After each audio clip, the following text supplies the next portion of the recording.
I'm working on some postcards today, and I thought I'd show you how I'm putting them together. So the first thing I did was draw up this little Hamsa hand design.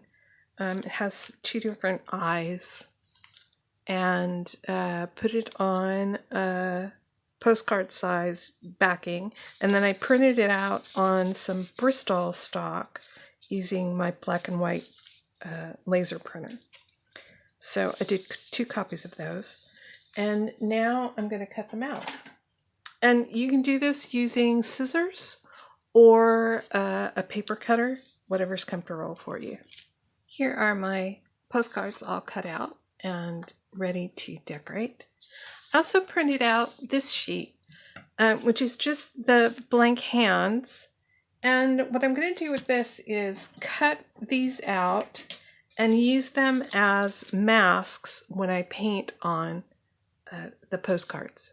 So I have my masks cut out, and mine don't have an eye on them, but if there's a printable sheet included with this lesson, yours will probably have the eye on them, because I realize that these might be useful as cutouts as well. But I'm using them as masks, and this is my goal, to cover over the design so that I can do some background work without getting the paint on the design. So I'm using removable double-sided tape. I really love this stuff. It comes off easily. And I'm just going to flip my mask over and do a couple of pieces of tape to hold this in place while I paint.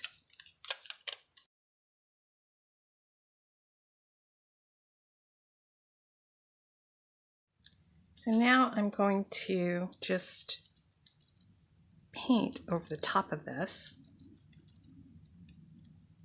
And you'll notice that around the design, I'm just sort of patting on the color, working very dry, so I don't end up with paint squeezing underneath the mask. And then as I get further out, I can work a little wetter.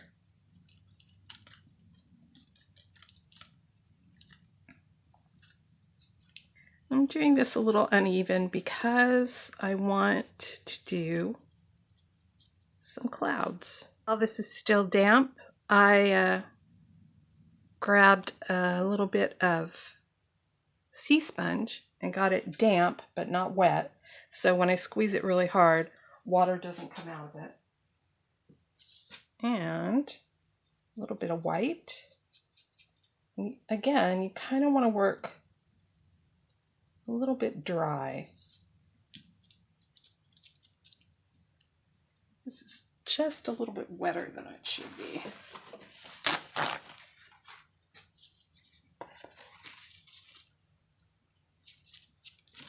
So, squeeze out some more water in a paper towel, just like that, to get it drier.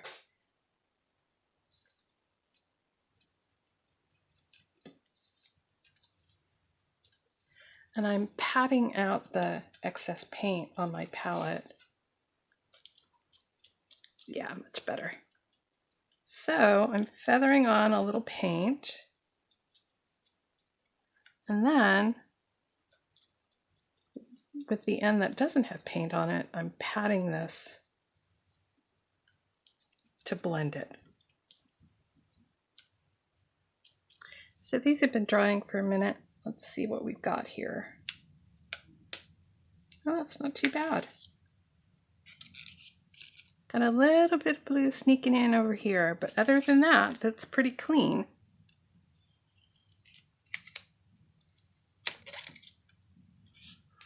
And I've chosen a color palette that's pretty light, so that if my mask has sneaked over the edge into the background area, it's not a big deal. So I can see a little bit of white halo around this, no big deal. But if it was, say, black, that would be really obvious.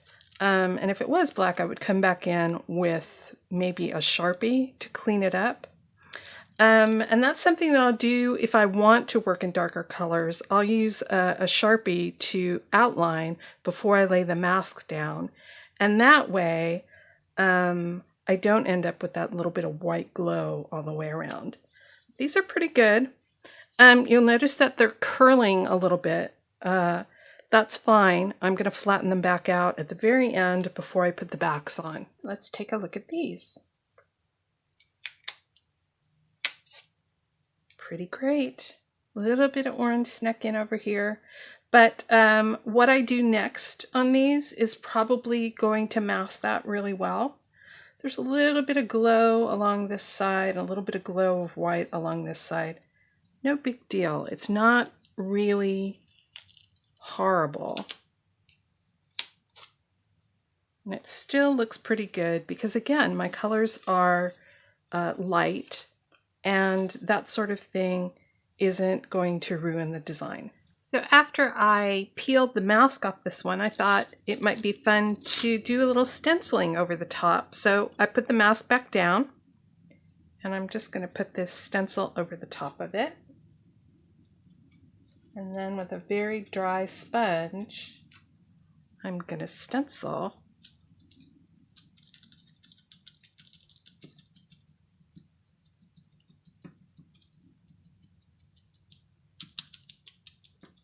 and I'm sort of watching through the stencil to make sure that I'm getting over the edge of the mask, but I'm not wasting my time stenciling over the top of the areas that are masked, if that makes sense at all.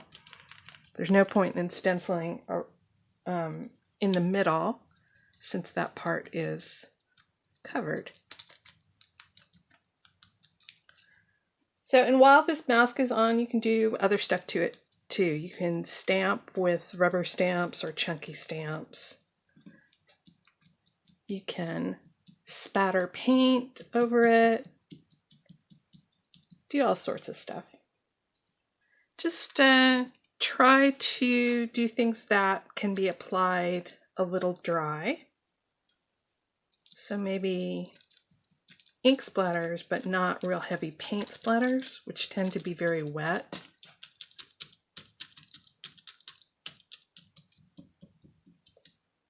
I think I'm mostly done. And there we go. So it's really easy to apply a pattern in the background and then have a nice clean design to doodle on. So while I have purple paint out on my palette, I'm just going to do a little painting to make the eye purple. It's really easy to fill in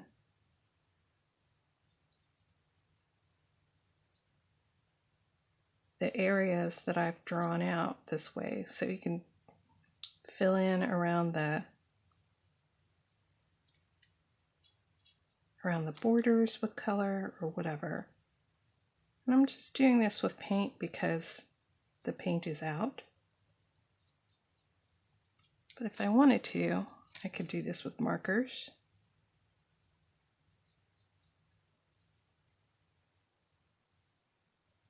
Or colored pencils, or crayons.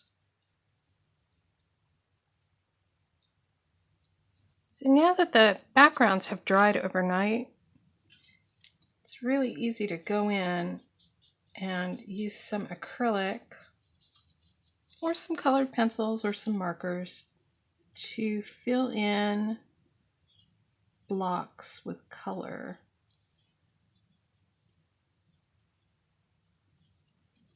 So I'm trying to keep this yellow in the large area and leave the border uncolored. And I would say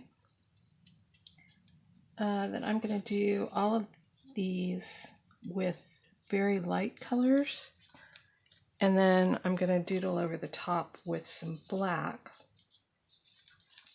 It's easier to hide my sins with light colors than it is with dark. So if I don't quite get it all the way to the edge here, or if some of it flows over into the border, it's not really going to show up with a light color. Dark color is a little bit more difficult to control.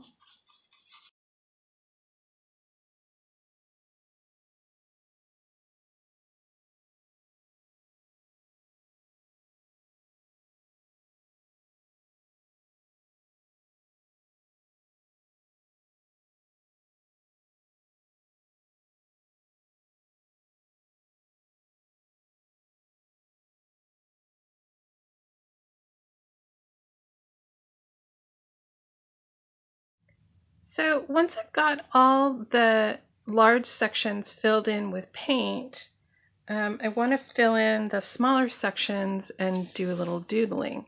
And I went ahead and did one. I did this one with some colored Sharpies and also some black ones. I feel like this is something you could do with crayons or with colored pencils or whatever you have, just to do outlining and swirly stuff. So this one, I'm thinking orange around the edges. Let's see what that looks like. And I'm using Sharpies. The color is a little stronger than what's indicated on the barrel, especially when you put it on paper like this. So you can see the difference between the orange that's on the paper and the color on the cap. So be aware of that. Do a little test piece if you're not sure. And I think that's true for Sharpies more than it is for other markers, which tend to be a little truer to the color swatch that's on the cap.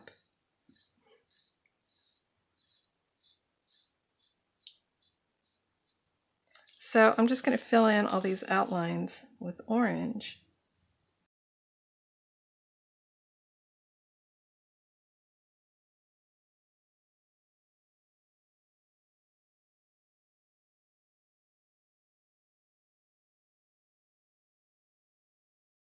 I'm going to take some black markers and just punch up the black print because the toner on my laser printer tends to wear off a little bit.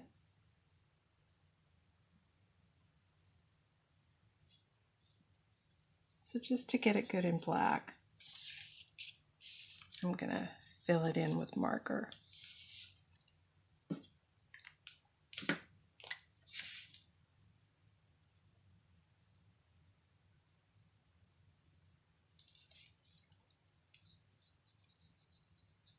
And I painted over this a little bit when I filled in the eye color, so I'll do a little black around here. And it looks like I filled in a little bit of highlight with some purple, so this is just a white gel pen.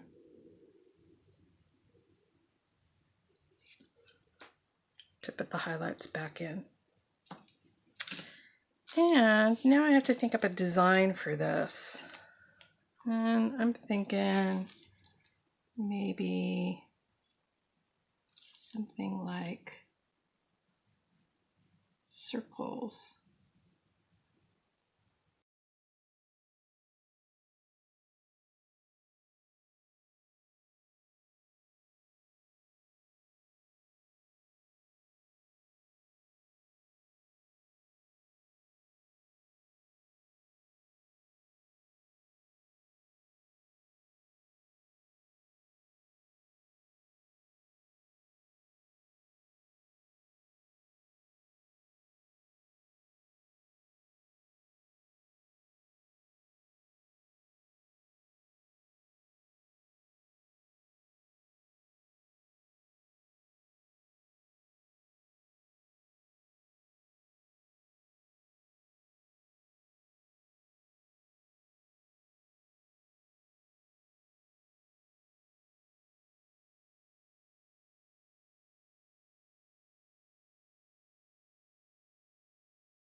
here are my 4 finished postcards.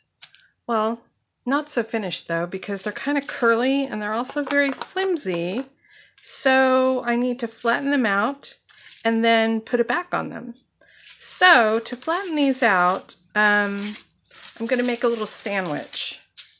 Here's a piece of wax paper, and I'm going to lay down my 4 fronts. And then I'm going to give each of them just a really light mist of water. Hardly any water at all. Then another layer of wax paper. And I want to make sure that these aren't touching. And I should probably say that I feel pretty confident doing this because none of the media that I used is going to be affected by water. If you've used something like water-soluble pastels or water-based markers, you're going to want to seal your postcards first to protect them from the dampness, or find another way of flattening them out. Now I'm going to put this great big book on top of my postcards, and I'm just going to let them sit here for a few hours until they're dry and flat. So my postcard fronts have been drying for a couple of hours, and tucked inside the front cover of this book, I've been letting the postcard backs dry. These are 2 4x6 index cards glued together with glue stick. And I generally put glue stick on both sides of the back and then press them together for a nice strong bond. So let's take a look at the fronts and see if they're ready to go. They feel pretty dry. You want to make sure that they're not damp when you're ready to put them together. Otherwise, they'll curl up and they won't really stick well. So these are just about ready to go.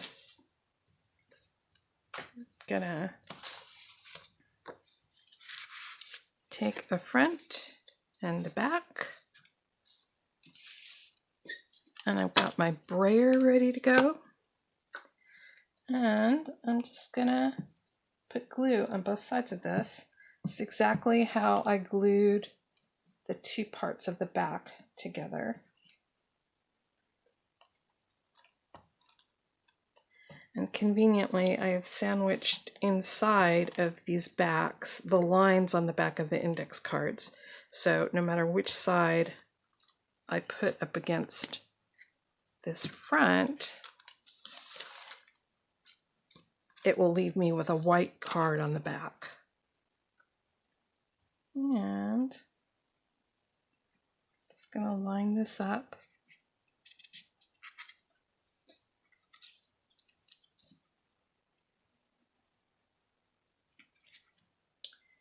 And if it looks like there's going to be any white showing, I try to get it so that the white is all in one place. So it's along this side and along the bottom rather than all 4 sides. That way it's easy to trim off. Sorry for the squeaky brayer. And then I'm going to stick this back underneath the big book and weight it and let it dry.